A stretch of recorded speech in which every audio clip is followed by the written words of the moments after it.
नमस्कार, मैं हूं केशव पंडित और आप देख रहे हैं देश का तेजी से बढ़ता एटीवी न्यूज चैनल। तमाम मुद्दों पर देश भर में बातचीत हो रही है, लेकिन जो सबसे बड़ा मुद्दा है जिसके पीछे ये सभी चीजें हो रही हैं, उस पर कोई चर्चा नहीं हो रही है। वो है 2024 का लोकसभा चुनाव। हमारे साथ में चर्चा के लिए मौजूद है भाजपा के सीनियर लीडर प्रवक्ता हैं अबरेल मलिक जी। अबरेल मलिक साहब, बहुत बहुत स्वागत है। जी, बहुत बहुत धन्यवाद जी।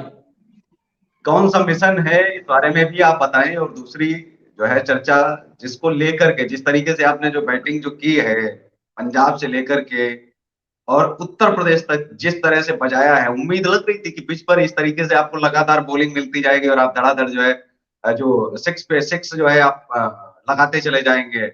No ball no ball no ball, तो जिस तरीके से मसाला मिलता जा रहा है उसको आप जो है निपटते जा रहे हैं। क्या जल्दी है उसको थोड़ा बहुत और आगे बढ़ने दो। जैसे आपने किसान आंदोलन भी तो बढ़ने दिया, लेकिन किसान आंदोलन के बाद से आपने कोई आंदोलन इतना लंबा क्यों नहीं चलने दे रहे हो? क्या डर हो गया आपके अंदर उस आंदोलन को लेके कि नहीं लंबा चलने देंगे तो हमको बहुत सारी चीजों में पीछे हटना पड़ेगा?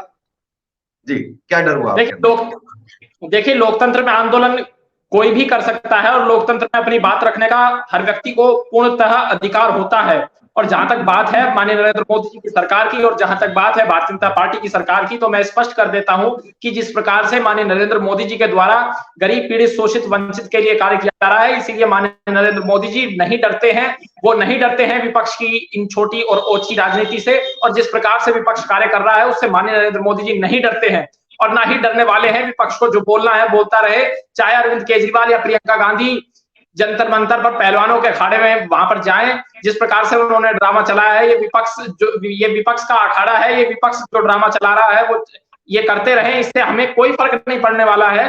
जो वहां पर जंतर मंतर पर जाकर बैठ रहे हैं उसके पीछे कौन है कौन नहीं है उसको भी पूरी तरीके से देखा जाना चाहिए। और जब तक जांच नहीं हो जाती है तब तक कुछ भी कहना अनुचित होगा। और भारतीय जनता पार्टी गैर कानूनी कार्य के साथ कभी भी नहीं खड़ी रहती है और जो भी गैर कानूनी कार्य करता है उसके ऊपर निश्चित रूप से कार्रवाई की जाती है। और जहां तक बात है माननीय नरेंद्र मोदी जी की सरकार की 2024 में, तो पूर्ण बहुमत के साथ माननीय नरेंद्र मोदी जी की सरकार आ रही है और 543 में से 500 सीटें माननीय नरेंद्र मोदी जी की आ रही हैं। मैं आपके टीवी न्यूज चैनल के माध्यम से स्पष्ट कर देना चाहूंगा और ये भी कह देना चाहूंगा, जिस प्रकार से 543 सीटें हैं पूरी लोकसभा की, जिसमें भारत की जनता अपने वोट के अधिकार से अपने प्रतिनिधि चुनती है, अपने जनप्रतिनिधियों को चुनने का कार्य करती है, जो कि लोकसभा में जाकर के उनकी बात को रखें सांसद के रूप में। तो उसमें भारतीय जनता पार्टी 500 लोकसभा सांसद भाजपा के इस बार आने वाले हैं, क्योंकि माननीय नरेंद्र मोदी जी के द्वारा अनेकों जन कल्याणकारी योजनाएं चलाई गई हैं, जनता के कार्य किए गए हैं, जनता के जो इश्यूज हैं उनको सॉल्व करने का कार्य भारतीय जनता पार्टी के द्वारा किया गया है। और जहां तक बात है कांग्रेस पार्टी की, तो कांग्रेस पार्टी को रायबरेली से जिस प्रकार से अमेठी से स्मृति ईरानी जी ने राहुल गांधी को हराया था, उसी प्रकार से रायबरेली से जमानत जब्त कांग्रेस पार्टी की हो सकती है यदि सोनिया गांधी जी वहां पर जाकर चुनाव लड़ती हैं। तो मैं उनको कह देना चाहता हूं आपके टीवी न्यूज चैनल के माध्यम से कि वो सतर्क रहें, तभी सुरक्षित रह पाएंगी। क्योंकि सतर्क रहना इसलिए आवश्यक है, यदि वो चुनाव लड़ती हैं बगैर प्रचार के और बगैर कार्य किए जमीनी स्तर पर, तब तक वो नहीं जीत सकती रायबरेली लोकसभा सीट को। चाहे जितना भी वो सोचे कि वो उनका गढ़ रहा है या अनेकों बार जीतती रही है, उससे कोई फर्क नहीं पड़ने वाला। लेकिन जनता ये भी देखती है कि वो रायबरेली जाकर के कितने जनता दरबार लगाती हैं, कितनी जनता की समस्याओं को सुनती हैं, कितना रायबरेली की जनता के बीच में बैठती हैं। वो केवल दिल्ली में आकर बैठी हुई रहती हैं, केवल एक बार या दो बार जाएंगी और वो सोचती हैं कि वो सांसद बन जाएं। अब ये नहीं चलने वाला है। रायबरेली से सोनिया गांधी जी को हार का मुंह देखना पड़ेगा। इस बात को आपके चैनल के माध्यम से मैं कह देना चाहूंगा और ये भी कह देना चाहूंगा, जहां से गांधी परिवार का कोई अन्य सदस्य भी चुनाव लड़ता है, चाहे वो प्रियंका गांधी जी चुनाव लड़ ले या राहुल गांधी जी चुनाव लड़ने की सोच रहे हो, लेकिन उनको तो 2 साल जेल में रहना ही होगा। इस जीवन में 2 साल जेल में ही जीवन यापन करना होगा, क्योंकि उन्होंने देश की जनता का अपमान किया था। ये देश की जनता का अपमान करने वाले लोग हैं, ये देश की जनता का मूर्ख बनाने वाले लोग हैं और ये देश की जनता को मूर्ख समझने वाले लोग हैं। ये सोचते हैं कि वी आर वेरी इंटेलिजेंट, ये खुद को बहुत इंटेलिजेंट समझते हैं, खुद को ये समझते हैं कि ये बहुत ज्ञानी है, ये किसी का भी मूर्ख बना सकते हैं, किसी की भी बेइज्जती कर सकते हैं, किसी के खिलाफ कुछ भी बोल सकते हैं और ये अपने हाथ में सारी अथॉरिटी समझते हैं। और जिस प्रकार से प्रमोद तिवारी इनके बहुत सीनियर लीडर हैं, उनके द्वारा जो बयान दिया गया आपको भी काफी हंसी आ जाएगी उस बयान को सुनकर के। वो कहते हैं कि ये राहुल गांधी जी को सजा देने से पहले जज को सोच लेना चाहिए था कि वो किस व्यक्ति को सजा दे रहे हैं। उनके बाप प्रधानमंत्री रहे हैं, उनकी दादी प्रधानमंत्री रही हैं और उनके दादी ने, उनके पिताजी ने इतना कार्य किया है, तो उनको सजा नहीं देनी चाहिए थी। ये क्या बात होती है? यदि किसी ने किसी अपराध को किया है और उसमें साक्ष्य मौजूद है, सबूत मौजूद है, जज तो उसके आधार पर, मेरिट के आधार पर वो डिसीजन देगा, या ये सोचेगा कि इस परिवार में क्या क्या हुआ है, इसकी किस प्रकार से पिछली पीढ़ी ने काम किया है, उससे पिछली पीढ़ी ने क्या काम किया है। अब हो सकता है कि कोई, आपने अनेकों आतंकवादी देखे होंगे, कोई टीचर होता है, उसका बच्चा आतंकवादी बन सकता है, कोई पुलिस वाले का लड़का लेकिन एक सवाल आता है, डॉन बन सकता है, कुछ भी कोई कर सकता है, वो उसकी पर्सनल। अविरल जी, जब बात ये कही जाती है कि रात जो है वो सपने देखने के लिए बनी है और दिन उन्हें पूरा करने के लिए बना है। ईश्वर ने इसी को सोच करके शायद दिन और रात का जो है वो निर्माण किया होगा। लेकिन आप लोग दिन में सपने देखते हो, रात में पूरे करते हो। पहले तो 8 बजे तक करते थे, लोगों के अंदर डर था, आप तो 12-12 बजे तक पूरे करते हो। ऐसे कौन से सपने हैं जो दिन में देखते हो, रात में पूरे करते हो? ये समझ में नहीं आया। इसका कुछ लॉजिक मैजिक तो समझाएंगे, क्या असर पड़ा जनता पर और क्या इससे आपको बेनिफिट जो है? ये क्या मोदी मंत्र है? ये कोई नया नामो मंत्र आ गया है? जी देखिए, दिन और रात दोनों काम करने के लिए होती हैं और माननीय प्रधानमंत्री नरेंद्र मोदी जी 24 घंटे में से 20 घंटा 22 घंटा कार्य करते हैं और केवल 2 या 3 घंटा सोने के लिए वो रखते हैं। जिस प्रकार से देश के लिए अनेकों योजनाएं उन्होंने चलाई, जन कल्याणकारी योजनाएं, जिससे कि जनता का भला हो सके, जनता गरीबी मुक्त हो सके, भ्रष्टाचार मुक्त भारत का निर्माण हो सके और बेरोजगारी मुक्त भारत का निर्माण हो सके, रोजगार युक्त भारत का निर्माण हो सके, उसके लिए माननीय नरेंद्र मोदी जी ने अनेकों कार्य किए हैं और उनका सम्मान जनता करती है। जनता ने भरपूर स्नेह माननीय नरेंद्र मोदी जी को दिया है। नरेंद्र मोदी जी की सरकार 2024 में फिर से बनने वाली है, कोई उसको रोक नहीं सकता है, चाहे वो कोई भी व्यक्ति हो। और ये समझ लेना चाहिए कांग्रेस पार्टी के लोगों को, उनको 20 सीटें भी नहीं आने वाली हैं। 20 सीटें आए ना या ना आए उसकी कोई गारंटी नहीं है। और वो कहेंगे कि इन्होंने ये बिल्कुल गलत अजम्पशन किया है, तो मैं उनको समझा देता हूँ। उत्तर प्रदेश से तो उनकी कोई सीट नहीं निकलेगी, जो कि सबसे बड़ा सूबा है, तो उसके बाद भारत किसी ना किसी को तो चाहते होंगे। आप दिल से बताइए कि आप चाहते हैं कि विपक्ष मजबूत हो या नहीं हो? मैं ये पूछना चाह रहा हूँ। देखिए, सुनिए, मैं ये कह सकता हूं कि विपक्ष मजबूत हो, मैं चाहता हूं विपक्ष मजबूत हो, लेकिन मैं विपक्ष को मजबूत नहीं कर सकता। मैं खुद जाकर विपक्ष को मजबूत करूं, ये कार्य मैं नहीं कर सकता। वो मेरी इंडिपेंडेंस है कि मैं भारतीय जनता पार्टी में रहूंगा और विपक्ष यदि मजबूत होता है तो वो जनता करेगी। तो आपकी पार्टी के बहुत सारे नेता जाते हैं उसमें विपक्ष मजबूत करने के लिए। शत्रुघ्न सिन्हा गए, लेकिन मजबूत करते करते बिहार में खा गए, रही बची। आपके सिद्धू गए, पंजाब में रही खा गए। अब आपके सतपाल मलिक साहब भी तैयारी कर रहे हैं 2024 के चुनाव में, तो मलिक साहब भी लग रहा है कि कांग्रेस में आप भेज रहे हैं कि वो जा रहे हैं खुद ही? समझ में नहीं आ रहा है कि क्या मतलब। वहां पर आप बोलते हैं कि हम खुद करें क्या, तो आप खुद ही तो भेज रहे हैं सतपाल मलिक जी को। अगर ऐसे देखा जाए तो वहां पर प्रचार प्रसार अभी से करने लग गए। देखिए, हम किसी को ना भेज रहे हैं, ना हम किसी को सप्लाई कर रहे हैं, ना हम किसी को कहीं तैनात कर रहे हैं। हम केवल ये कर रहे हैं, हम गरीबों के लिए कार्य कर रहे हैं और गरीबों को ये चाहते हैं कि ये गरीबी से निकले और इनको रोजगार मिले, ये देश भ्रष्टाचार से मुक्त हो, जो कि जिस प्रकार से परिवारवाद चला आ रहा था उससे मुक्त भारत को करने का काम माननीय नरेंद्र मोदी जी की सरकार ने किया। तो हम ग्राउंड पर कार्य कर रहे हैं, जमीनी स्तर पर लोगों के लिए कार्य कर रहे हैं। हम ये चाहते हैं कि हर व्यक्ति के घर में गैस हो, और सोनिया गांधी जी के घर में क्या क्या नहीं होगा, सब कुछ होगा। लेकिन वो गांधी परिवार के लोग ये नहीं चाहते थे कि ये एक गैस का सिलेंडर गरीब के घर में हो। तो किस प्रकार के लोग रहे होंगे? इनकी 60 साल सरकार रही, इन्होंने ये नहीं चाहते थे कि बैंक अकाउंट खुले। बैंक अकाउंट खोलना अगर ये चाहते तो कोई बहुत बड़ा कार्य नहीं था, लेकिन बड़ा कार्य ये था कि नरेंद्र मोदी जी ने अपनी सरकार में इतने कम समय में इतने बड़े स्तर पर जनधन योजना के माध्यम से हर व्यक्ति का बैंक अकाउंट खुलाने का कार्य किया। ये बहुत बड़ी बात है, इस बात को कोई सोच भी नहीं सकता। सपने में भी ये बात कांग्रेस पार्टी के लोग तो सोच ही नहीं सकते, क्योंकि यदि आप देखें कि कांग्रेस पार्टी का जो रवैया है वो ऐसा रवैया हुआ करता था। राजीव गांधी कहते थे कि नोट घिसता है, ये तो नोट घिसने वाले लोग हैं। वो नोट घिसता कहाँ है, वो किन लोगों की जेब में जाता है, घिस घिस कर वो उल्टा घिसता हुआ किस सड़क से इनके घर में 10 जनपद आ जाता है, तो उसका पता भी नहीं चलता जनता को। ये बहुत गजब के लोग हैं। ये भ्रष्टाचार को बढ़ावा देते हैं, बेरोजगारी को बढ़ावा देते हैं, चाहते हैं जनता की अनपढ़ रहे। अगर पढ़ लिख गई तो ये हमारे राज ना कहीं समझ जाए। ये बहुत ज्ञानी लोग हैं, ये चाहते हैं कि देश की जनता को किस प्रकार से, ये जानते हैं किस प्रकार से जनता को मूर्ख बनाया जाए, किस प्रकार से गरीबी का उनको शिकार रखा जाए, दलित पीड़ित शोषित वंचित को किस प्रकार से वहीं थाम कर रखा जाए, वो कहीं ऊपर ना आ जाए, वो कहीं ये बातें ना जान ले, कहीं हमारे से प्रश्न करने के योग्य ना हो जाए। ये तो ये लोग हैं, ये चाहते हैं कि देश का जो नागरिक है वो जागरूक ना हो जाए। देश के नागरिक को जागरूक करने का एक भी कार्य कांग्रेस पार्टी के द्वारा 60 वर्षों के अंदर नहीं किया गया, और इसी कारण देश के अंदर जागरूक नागरिकों की भरपूर कमी रही है। लेकिन माननीय नरेंद्र मोदी जी की सरकार के बाद अनेकों ऐसे कार्य हुए हैं जिनके माध्यम से देश की जनता को जागरूक करने का कार्य किया गया, देश की जनता को समझाने का, देश की जनता को यह बताने का कार्य किया गया कि क्या उनके भले के लिए है, क्या उनके प्रॉफिट के लिए है, क्या उनके लॉस के लिए है। लेकिन कांग्रेस पार्टी की सरकारें ये चाहती थी कि ये जो दलित पिछड़ा वर्ग है, ये दलित शोषित वर्ग वहीं के वहीं रुका रहे, इनकी कभी प्रोग्रेस ना हो, और कांग्रेस पार्टी यही चाहती है, तो समाजवादी कांग्रेस, पार्टी यही बात चाहती है बात कि ये भी आती है कि अब चाहता है। अरविंद केजरीवाल जी आपके ऊपर जो है आरोप ये लगाते हैं कि मैं कृष्ण का अवतार हूं, कंस का वध करूंगा। कैसे आप देखते हैं? कृष्ण के अवतार को आपने सीबीआई के द्वारा नोटिस भिजवा के आपने 6-7 घंटे आपने कृष्ण अवतार को परेशान किया। क्या ये आपका काम है? आप भावनाएं आहत नहीं करते देखिए, हैं क्या इस देश में? सनातन की जो कृष्ण का अवतार है, अगर उसको आप परेशान करेंगे तो निश्चित तौर पर देखा जा सकता है कि सनातन की बहुत भावनाएं आगे चल करके आहत होने वाली। जी। देखिए, किसी व्यक्ति के कह देने से कुछ नहीं हो जाता। वो अगर अवतार बता रहे हैं तो वो खुद को कुछ भी कह सकते हैं, लेकिन भगवान श्री कृष्ण के द्वारा ही ये देश चल रहा है, ये दुनिया चल रही है। जिस प्रकार से दुनिया आगे बढ़ रही है, ये सब भगवान श्री कृष्ण का आशीर्वाद है निश्चित रूप से।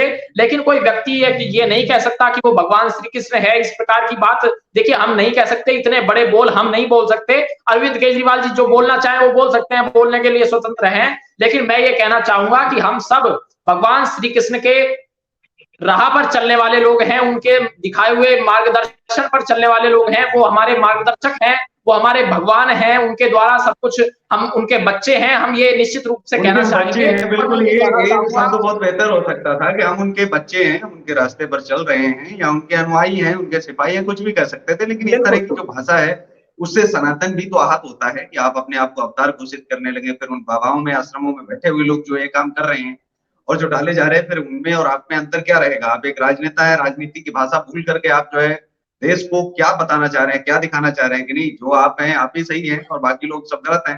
तो जिस समय देश आजाद हो रहा था उस समय आप कहाँ थे भाई? यही अवतार पहले नहीं प्रकट हो पाया? यही देखिए, जो है अवतार बहुत सारी जगहों पर ये रुक जाता है, थम जाता है। ये अवतार उस समय भी तो कसम ले रहा था अपने बच्चों की, कभी गठबंधन में नहीं आऊंगा।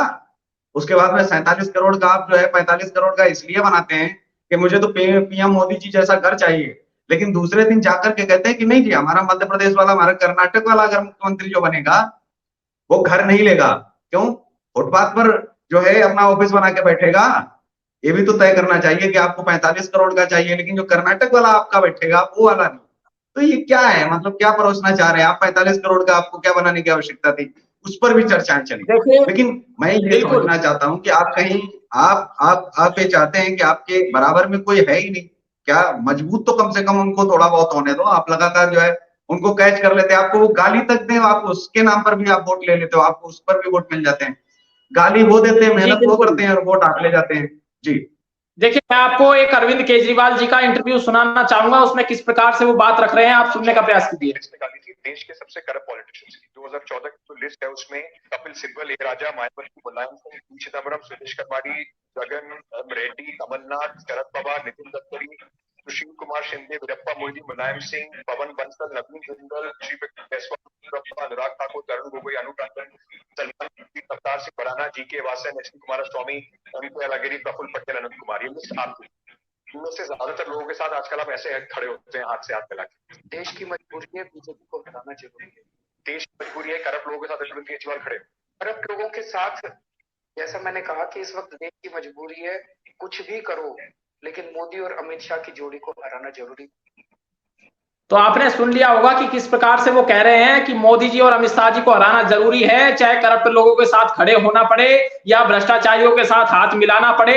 ये पी चिदम्बरम जी को भ्रष्टाचारी कहते थे, ये अनेकों लोगों को भ्रष्टाचारी कहते थे, लेकिन जिनके वो साथ आज ऑन ईयर कहना है, इनकी हिम्मत आप देखिए। मैं ये कहता हूँ कि ये लोग हिम्मत भी तो जुटा पा रहे हैं ना, जनता इनको सपोर्ट कर रही है, जबकि ये हिम्मत के साथ ऑन ईयर कैमरे पर बोल रहे हैं, एक सैटेलाइट चैनल पर आकर के बोलते हैं, टीवी चैनल पर आकर के बोलते हैं, जहां से इनको पूरी दुनिया सुन रही होती है, और बिना खौफ के बेखौफ होकर के बोलते हैं कि मैं ये कर रहा हूं, भ्रष्टाचारियों का साथ इसलिए दे रहा हूं। 65 साल का आरोप इनके ऊपर है, इसके बावजूद भी इनके ऊपर कोई आरोप नहीं है, लेकिन इसके बावजूद भी ये जोड़ी तोड़नी है। तो आखिर उसकी इतनी बड़ी क्या वजह पड़ गई थी? आपको तो राजनीति में 2-4-5 साल हुआ था, आपको पचड़े में पड़ना नहीं चाहिए था। आप अपनी स्वस्थ राजनीति करते, अपने स्वच्छ राजनीति करते और अपनी एक अलग विचारधारा बनाते और कहते हैं हम किसी के साथ काम नहीं करेंगे।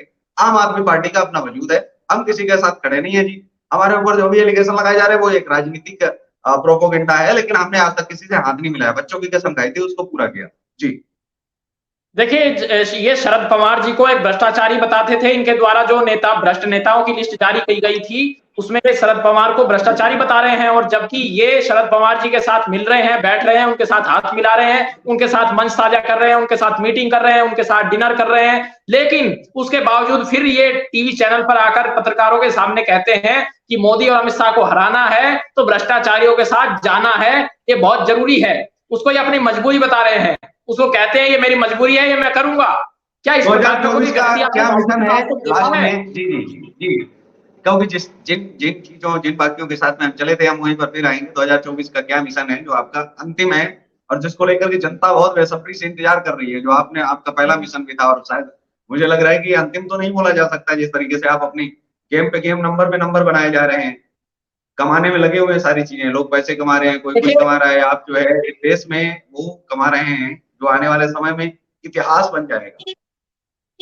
देखिए, कांग्रेस मुक्त भारत ये मिशन, ये जनता का मिशन है और राहुल गांधी का मिशन है। राहुल गांधी खुद कांग्रेस मुक्त भारत बनाने का कार्य कर रहे हैं, तो हमें उसमें शरीक होने की आवश्यकता ही नहीं है। वो तो खुद महात्मा गांधी का जो सपना था कि कांग्रेस को समाप्त कर दीजिए, अब राहुल गांधी उसको पूरा करेंगे। राहुल गांधी के हाथों से कांग्रेस समाप्त हो जाएगी और ये बहुत ही जल्दी कांग्रेस मुक्त भारत का निर्माण होने वाला है, और ये देश की जनता कर रही है। और हमारे द्वारा इसमें कुछ केवल देश की जनता का भला और कांग्रेस की कुरीतियों को स्पष्ट कर रहे हैं जनता के सामने। ये वही बात हुई कि आज आप कह रहे हैं कि हमारा मिशन नहीं है ये तो वही बात हुई कि 100 मंजिल पे ले जाके किसी व्यक्ति को ऊपर से थोड़ा सा धक्का दे दो और आप कहो कि मैं इसको नीचे तक नहीं ले जाऊंगा, अब ये अपने आप जाएगा। धक्का देने के बाद में आप कहें कि उसको अब हमारा कोई लेना देना नहीं, ये व्यक्ति अपने आप नीचे जाएगा जी, हम नहीं लेके जाएंगे। तो ये क्या वही वाली बात होगी, ऊपर से अब धक्का दे दिया आपने, उसके बाद आप कह रहे हैं कि नहीं मेरा कोई मिशन नहीं था, मेरा कोई हाथ नीचे तक पहुंचाने में नहीं है जी। हम नहीं जानते कि इसको जो है वो हवा नीचे ले जाएगी, इसको ये अपने आप को खुद नीचे लेके जाएंगे। तो ये वाली बात नहीं होगी, क्योंकि आप यही मिशन 5 साल पहले जब 14 में आए थे तभी आप ही बता रहे थे कि हमारा मिशन है और इसको कांग्रेस मुक्त करेंगे, को पाकिस्तान मुक्त करेंगे जी। देखिए, पाकिस्तान ऑक्युपाइड कश्मीर से पाकिस्तान को हटाना ये बिल्कुल हमारा मिशन है, और कांग्रेस मुक्त भारत का भी मिशन मैं अपना मिशन मानता था। हम कार्यकर्ता अपना मिशन मानते थे, नेता हम अपना मिशन मानते थे, भारतीय जनता पार्टी के सभी नेता अपना मिशन इसको जरूर मानते थे। ये मिशन एक इस प्रकार का मिशन है, ये एक आध्यात्मिक मिशन है। इस मिशन को हम राजनीतिक मिशन ना समझे, ये हमारा आध्यात्मिक मिशन इसलिए है, ये हमारा धार्मिक कर्तव्य बनता है कि जो हमारे देश को लूट रहा है, हम देश की जनता को जागरूक करें, देश की जनता को ये समझाएं कि ये व्यक्ति आपको लूट रहा है, इस प्रकार से इन लोगों के द्वारा आपको लूटा गया है, खसोटा गया है, इन लोगों के द्वारा ये गलत कार्य किए गए हैं। तो हमने वो जनता के सामने रखने का कार्य किया, जनता के मध्य में रखने का कार्य किया, और पब्लिक डोमेन में उनकी कुरीतियों को ले जाने का कार्य किया, उनके गलत कार्यों को ले जाने का कार्य किया, उनके भ्रष्टाचार को उजागर करने का कार्य किया। उसके बाद जनता ने 2 सवाल हैं अंत में, और ये बहुत जरूरी है, जो अभी हमारे दर्शकों की तरफ से लिख के भी आ रहे हैं, वो बोल रहे हैं कि 15 लाख कब दे रहे हैं आप हमारे, और जी बिल्कुल, मैं जो है काला धन कब आप लाने का प्रयास आप कर रहे हैं जी। देखिए, मैं उसका उत्तर देता हूं, लेकिन पहले आपके इस प्रश्न का मैं उत्तर दे देता हूं देखिए जो आपके द्वारा प्रश्न किया गया, हमने पब्लिक डोमेन में सारी चीजें रख दी, तब तक वो हमारा मिशन था कि हम इनके भ्रष्टाचार को उजागर करें और पब्लिक के बीच में रखें, जनता के बीच में रखें।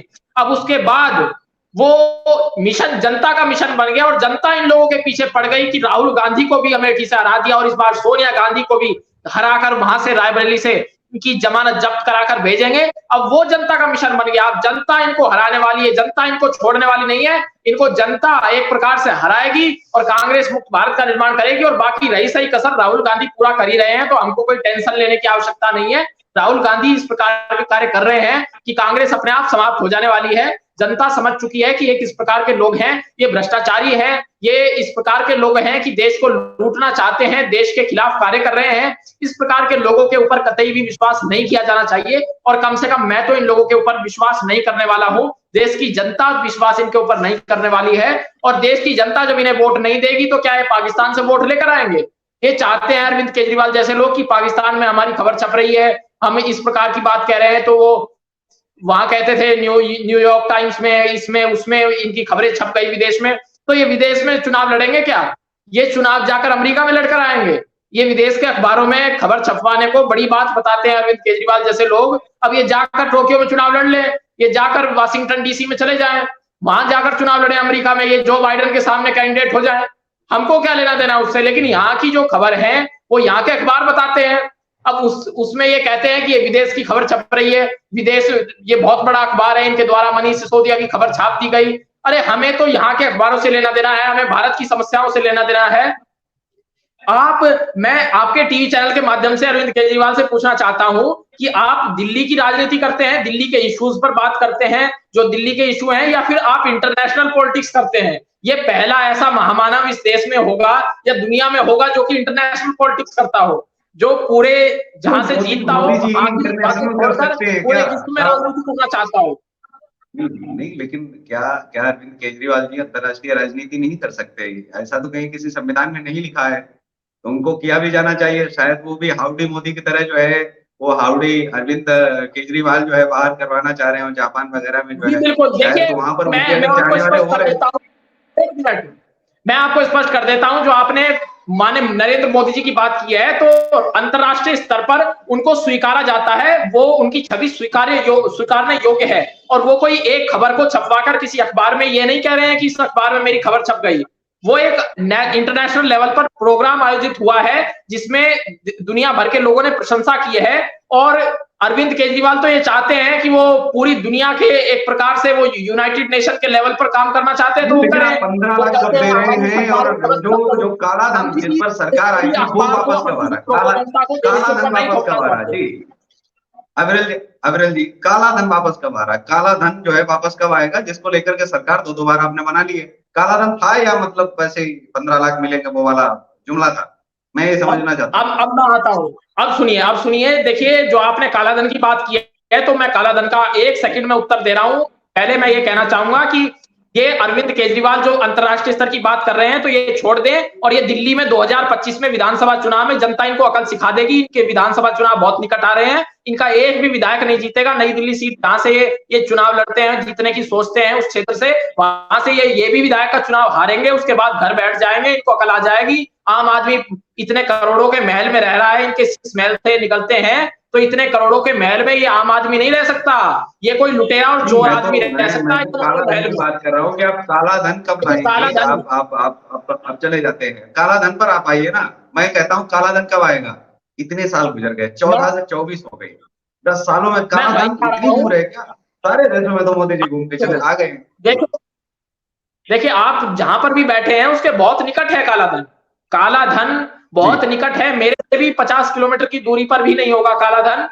देखिए काला धन जो है मेरे आसपास तो नहीं रखा है, नहीं तो आपकी ईडी और आपका जो है हमारे ऑफिस में जो है रेड मार दे। जी देखिए काला धन, पूरा का पूरा काला धन, इस जो नई दिल्ली का ये क्षेत्र है, ये जो कांग्रेस पार्टी के कांग्रेस नेताओं के घर हैं, इनके घरों में खंगालोगे, इनके बैंक अकाउंटों में खंगालोगे, यहाँ मिल जाएगा और अरविंद केजरीवाल के शीश महल में मिल जाएगा। बता देते आप, लेकिन पहला पता तो आपने स्विस बैंक दिया था, पता बदल गया है क्या?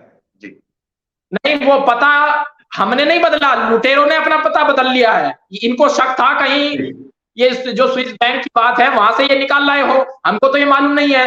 क्योंकि इनके घरों में अगर छापे पड़ते हैं तो करोड़ों रुपए मिलते हैं। अब ये नया भ्रष्टाचार कर रहे हैं या पुराने वाले को लेकर बैठे हुए हैं, तो हमको इसमें हम कुछ नहीं कह सकते हैं। वो जांच एजेंसियां करेंगी। और जहां तक बात है मनीष सिसोदिया और सत्येंद्र जैन, उनके सही लेकिन स्थान पर पहुंच कांग्रेस चुके जब हैं। आपके ऊपर आरोप लगाती है कि आप सरकारें खरीद फरोख्त करके बना रहे हैं, आप सरकारें आपके ऊपर जब आरोप कांग्रेस लगातार लगा रही है, और एक गंभीर विषय है कि आप देखिए, जो हम है ना खरीद लगातार कर रहे हैं ना कांग्रेस, फरोख्त कर रहे हैं। हाँ नहीं, आप सरकारें खरीद के बना रहे हैं, और ऐसे आरोप जब वो आपके ऊपर लगाते हैं, तो जब आप पैसे मिलने की बात करते हैं, तो मैं ये पूछना चाहता हूँ कि वो पैसे शायद आपने खरीदे हों, वो वाले पैसे जो है आप बाद में रिकवर कर लेते हो।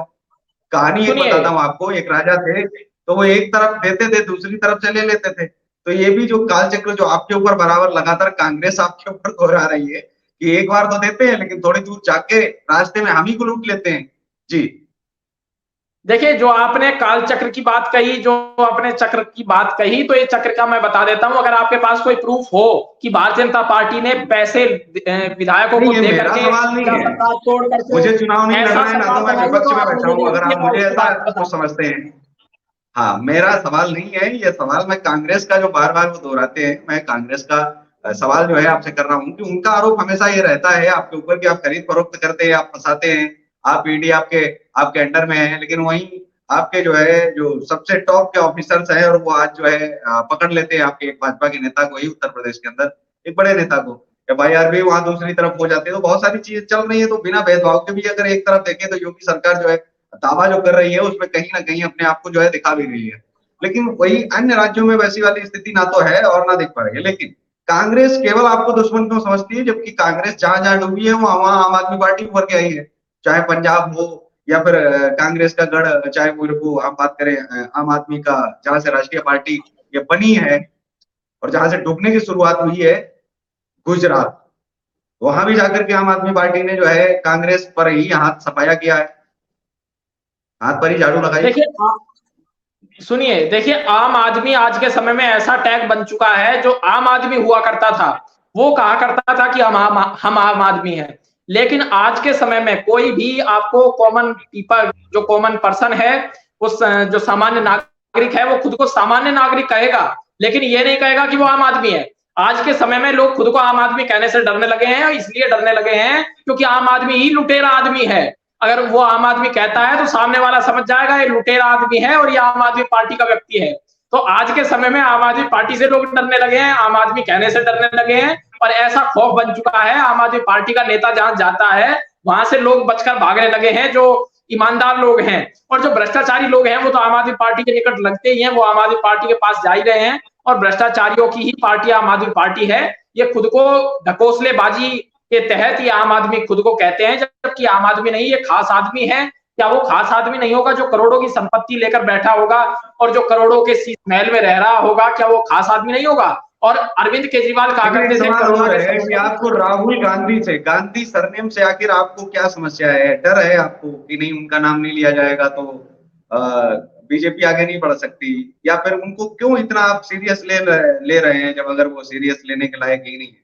आप तो पार्टी से बाहर हो गए हैं, अब तो राहुल गांधी को मुझे लगता है कि जपना बंद हो जाना चाहिए। अगर ऐसा लगता है कि अब वो आगे जेल भी जाएंगे और चीजें हो जाएंगी, तो अब राहुल गांधी का क्या रोल रह गया है? अब तो कोई रोल नहीं है। राहुल गांधी कभी प्रधानमंत्री नहीं रहे हैं, राहुल गांधी सांसद रहे हैं, तो उनका लोगों ने मॉडल देख लिया, उनको रास्ता दिखा दिया। अब आज और भी उनकी उनके अपने कर्मों की वजह से आगे बहुत सारी चीजें तय करने वाले हैं या करेंगे। तो आपकी कुछ चीजें तो आपकी सरकार भी तय करेगी, कुछ उनके कर्म तय करेंगे। तो वो एक लंबा और बड़ा विषय है, लेकिन साथ में उनको उनका नाम लेने की क्या आवश्यकता है? आप जहाँ हैं वहां वो है नहीं, अब सदस्यता उनकी जा चुकी है, संसद में है नहीं। तो आप जहां पर बैठ करके, अब तो कानून बहुत सारे जो रोकथाम वाले थे, वो अब तो चिल्लाने वाले भी लोग नहीं रह गए आपके सामने। तो आप उनको जो है आप पास कर सकते हैं। बहुत सारे तमाम कानून जो रुके पड़े हैं, जिनको लेकर के आप कहते आए हैं ये कानून भी हम लाएंगे, और इनको हम बना रहे हैं जल्द से जल्द 24 के पहले। क्या इंतजार देख रहे हैं कि चुनाव आएगा तभी आप करेंगे उनके आसपास? देखिए, भारतीय जनता पार्टी के द्वारा जो भी फैसला लिया जाता है, वो जनहित को देखकर, जनहित को सामने रखकर लिया जाता है। और जहां तक बात आपका प्रश्न की है, तो मैं आपको उत्तर दे देता हूं।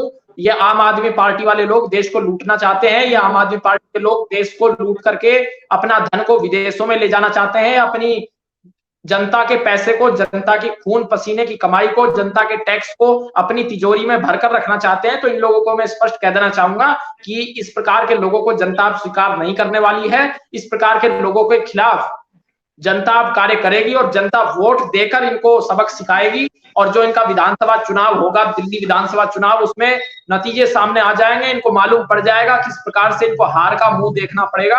और हार का मुंह देखना इनके लिए आवश्यक भी है, क्योंकि अब घमंडी हो चुके हैं। अरविंद केजरीवाल जिस प्रकार से घमंड की बात कर रहे हैं, अनेकों बयान आप उनके सुनिए, और जिस प्रकार से वो जंतर मंतर गए अरविंद केजरीवाल, अभी जो धरना चल रहा है उसमें, तो किस प्रकार की भाषा वो वहां पर बोल रहे हैं। ना उनको ये मालूम है कि वो मुख्यमंत्री हैं, वो कानून के आधार पर उनको बोलना चाहिए और उनको ये बोलना चाहिए। वो हर जगह इसी प्रकार के बयानबाजी कर रहे हैं। वो तथ्यों के आधार पर नहीं बोल रहे, फैक्ट्स को नेग्लेक्ट कर रहे हैं, फैक्ट्स को झुठलाने का कार्य कर रहे हैं, बगैर सबूतों के बोल रहे हैं और हवाई बातें कर रहे हैं। जिस प्रकार से लगातार अरविंद केजरीवाल आपने भाषण देखे हो, वे सारे भाषण वो कहते हैं, वो एक तरफ अपने आप को आम आदमी कहने का मतलब तो उनका यही था कि मैं मुख्यमंत्री भले बन जाऊंगा लेकिन हमेशा सदैव आम आदमी रहूंगा। जैसे आम आदमी बिना एविडेंस के बात करता है तो हम भी कर सकते हैं।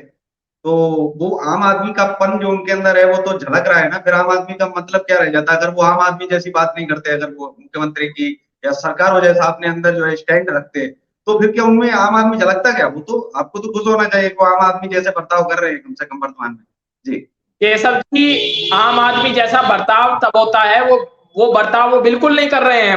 वो बर्ताव एक इस प्रकार के व्यक्ति का कर रहे हैं जो कि जागरूक नागरिक ना हो, एक अनपढ़ व्यक्ति हो, और जो देश के कानून संविधान को कुछ ना जानता हो, और जो व्यक्ति इस देश के खिलाफ कार्य करना चाहता हो, इस प्रकार के व्यक्ति का वो कार्य कर रहे हैं। जैसे उनके भाषण होते हैं, उन भाषणों को अगर देखा जाए तो कोई भी व्यक्ति अगर उनके भाषणों को विदेशों में कोई समझना चाहेगा, जो भारतीय मूल का होगा, यहाँ से गया हुआ होगा, तो वो हिंदी समझता होगा, वो इनके ऊपर इनको स्पष्ट रूप से यही कहेगा कि इनको कुछ समझ नहीं है देश के बारे में, क्योंकि जो भारत छोड़कर बचपन में जा चुका उसको भी उतना मालूम है जितना कि इनके भाषणों से समझ में नहीं आता, इनको मालूम नहीं है। और ये खुद को बताते हैं कि वो अधिकारी से उन्होंने इस्तीफा दिया है, तो पता नहीं इनको अधिकारी किसने बनाया था, कुछ समझ में इनके नहीं आता है। जो जनता का भला करने की बात है उसको जनता से लूटना चाहते हैं। अगर ये अधिकारी रहते तो भी लूटपाट करते, अब हैं तो भी लूटपाट कर रहे हैं, लूटपाट के एविडेंस भी आ रहे हैं, तभी इनके ऊपर कार्रवाई करने का जो विचार है वो एजेंसियां कर रही हैं, और इनके ऊपर निश्चित रूप से कार्रवाई की जाएगी और की जानी चाहिए। जहां सतेंद्र जैन और मनीष सिसोदिया गए हैं, वहीं स्थान केजरीवाल का भी है, तो वहां पर इनको जाना चाहिए। अगर सबूत मिलेंगे और मिल रहे होंगे तो बिल्कुल इनके ऊपर कार्रवाई होगी, क्योंकि ये लुटेरे से भी, महाठग से भी ठगी कर लेते हैं। आपकी प्रधानमंत्री जी की डिग्री पर सवाल किए और आपने जैन के मुंह में मशीन डाल के उनकी डिग्री चेक कर ली कि कितनी पी रखी है। तो क्या मतलब इस तरह से जो है आपने कौन सी डिग्री जो है चेक की थी जो आज बंद है, और उसके बाद में सिसोदिया की भी डिग्री चेक कर ली कि कितनी पी रखी है, कितनी पिलाई है। सारी डिग्री चेक करने के बाद में जो है आपने भेज दिया। जी, लेकिन कम से कम देश के अंदर एक कागज की जो वैल्यू है, इस देश के अंदर जो एक कागज जो सामने आता है और जो बाकायदा आधिकारिक रूप से उसको दिखाया जाता है, उस पर कोई सवाल उठाना, वो भी एक मुख्यमंत्री के द्वारा, क्या आपको लगता है कि इस तरीके का वो होना चाहिए? और फिर जुर्माना भी लगा है, जुर्माना चाहे 1 रुपए का हो, कम से कम अगर ऐसे लोग अगर सरकार सवाल उठाएंगे तो फिर तो कल को विश्वास नहीं रह जाएगा संविधान पर, न्यायपालिका पर। और क्या इसको लेकर के गंभीर नहीं होना चाहिए सरकारों ने? क्या सवाल नहीं उठाया जाना चाहिए कि इसको लेकर के सुप्रीम कोर्ट तो सवाल उठा सकता है, कर रहे, अगर आपको कोई आपत्ति है आप दर्ज करवाइए। सुब्रमण्यम स्वामी ने भी तो ऐसा किया था, डिग्री हटवाई थी फर्जी सोनिया गांधी की। अगर ऐसा लगता है देश में अगर ये फर्जी डिग्री या कुछ है तो आप सुप्रीम कोर्ट पे जाइए, आप बातचीत करिए और पहले उसको करिए। लेकिन जनता के बीच में वो तब लेकर के आए जब डिग्री फर्जी साबित हुई, तो सुब्रमण्यम स्वामी पहले नहीं आए। पब्लिक डिबेट में, पब्लिक डोमेन में इस तरह की चीजें आने का मतलब ये है कि जनता का विश्वास जो है वो अविश्वास में बदल जाएगा और वो जो है विश्वास करना छोड़ देगी, क्योंकि अभी वो प्रशासन और सरकार तभी तक चलती है जब तक जनता विश्वास करती है। जनता ने एक बार अगर विश्वास करना छोड़ दिया तो ये सरकार जो है सरकार खत्म हो जाएगी।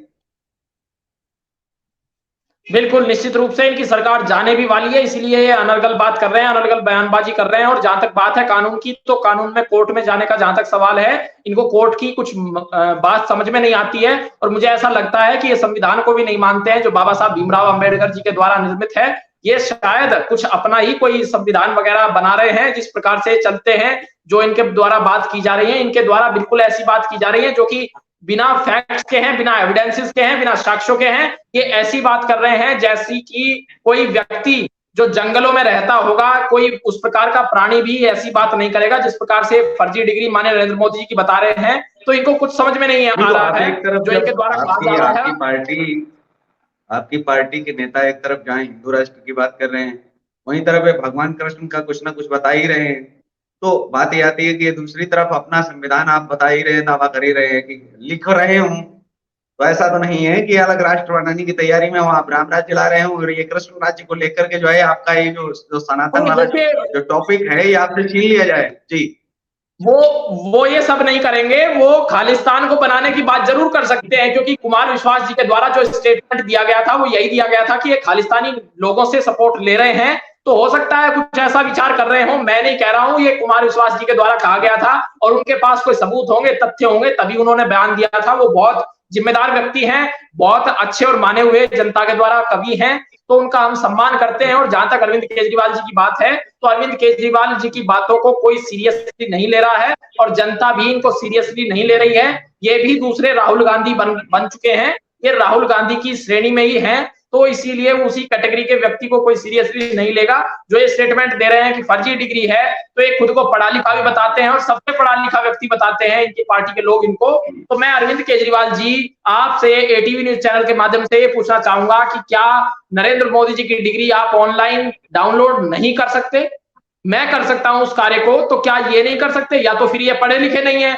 मैं माननीय नरेंद्र मोदी जी की डिग्री यहाँ बैठे हुए ऑनलाइन डिजिटली देख सकता हूं, देख पा रहा हूं, तो क्या इनको समझ में नहीं आता कि जो ऑनलाइन होता है वो सही होता है? अपने बारे में तो अगर इनके बारे में कुछ कहा जाता है तो ये क्या कहते हैं? ये कहते हैं कि हमने तो जी वेबसाइट पर डाल दिया था, इनके पुराने इंटरव्यू देखना रवीश कुमार वगैरह के साथ के, हालांकि ये तो सब एक ही थैले के चट्टे बट्टे हैं। तो जब वो एनडीटीवी में हुआ करते थे तब उनके द्वारा इंटरव्यू लिया गया था इनका, तो उसमें ये कह रहे थे कि हमने वेबसाइट पर डाल दिया और हम तो किसी से जानकारी लेते नहीं है, जहां से फंड आ जाता है आ जाता है। शायद 50 लाख रुपए का फंड कहीं से इनके पास उस समय आया था, तो उनकी उस संबंध में उनका इंटरव्यू रवीश कुमार ले रहे थे, सवाल पूछ रहे थे। तो ये अपनी तो वेबसाइट को बड़ा अच्छा जानते हैं, अपने बारे में अपने आप जो कहते हैं वो तो एकदम सत्य होता है। जो दूसरे का अगर कहीं से एक सर्टिफाइड कॉपी भी आ रही है उसको नहीं मानेंगे ये, अपनी तो मुंह से बोली हुई बात को भी सही बताएंगे, और दूसरा अगर कोई सर्टिफाइड कॉपी भी सामने लेकर आ रहा है उसको भी सही नहीं मानेंगे। ये एक प्रकार से या तो दूसरे को मूर्ख समझते हैं या फिर खुद ऐसा प्रदर्शन करना चाहते हैं जैसे कि ये खुद इस तरह की बात करें कि ये बहुत ही ज्यादा बड़े क्रांतिकारी व्यक्ति हैं, जो कि ये बिल्कुल भी नहीं है। तो इस प्रकार के लोगों को कोई अब सीरियसली नहीं लेगा और जनता इनको एक प्रकार से धूल चटाने का कार्य विधानसभा के चुनाव में करेगी, जो कि इनको अच्छे से समझ में आ जाएगा और इनको मालूम पड़ जाएगा। उसके बाद ये राजनीति करना भी बंद कर देंगे इस प्रकार की। बहुत बहुत शुक्रिया आप जुड़े। और 2024 के लोकसभा चुनाव की जब चर्चा हो रही थी तो आपने बताया कि आपको जो है पाकिस्तान मुक्त हो जाएगा और ये देश को इंतजार भी है। तो आज के इस कार्यक्रम में बस इतना ही, हमें दीजिए इजाजत। नमस्कार और आप देखते रहिए देश का तेजी से बढ़ता है। जय हिंद, वंदे मातरम।